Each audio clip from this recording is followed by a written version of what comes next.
Hi, I'm Jean with Bridgford Foods, and today we're going to make caramel apple sticky buns. We're going to use Bridgford Parker House roll dough, and you can find this in your grocer's freezer. You can also use the Bridgford white rolls. For this recipe, we use a half a package of either rolls. So let's go ahead and get started. I'm using a 9-inch round cake pan, which has already been lightly greased with spray shortening. I'm going to go ahead and pour in 1/4 cup melted butter. Next we'll put in 3/4 cup of brown sugar that I've already mixed with a teaspoon of ground cinnamon. So go ahead and spread that evenly in the bottom of your pan. We will top that with a 1/2 cup of chopped apples and a 1/4 cup of chopped walnuts.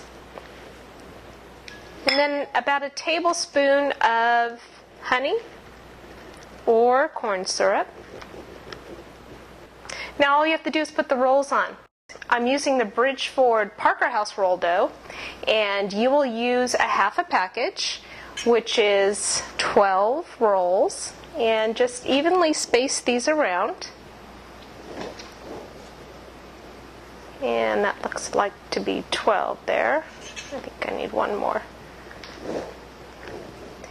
And go ahead and brush this with melted butter and let it rise in a warm area.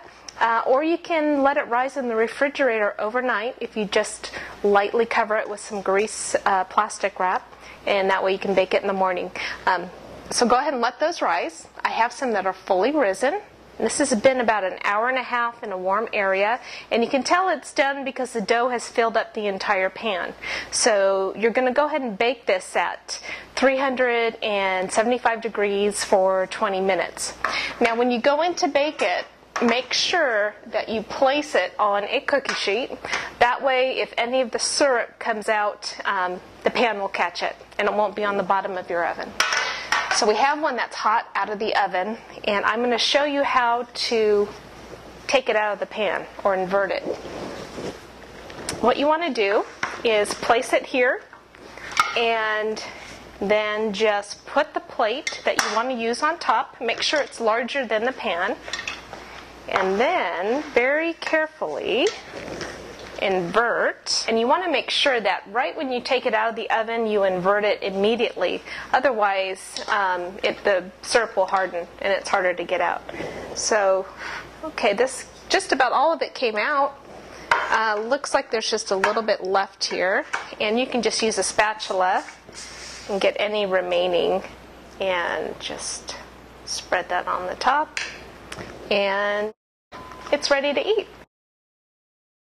I hope you and your family enjoy making this recipe. Check us out on the web and look for us in your grocer's freezer.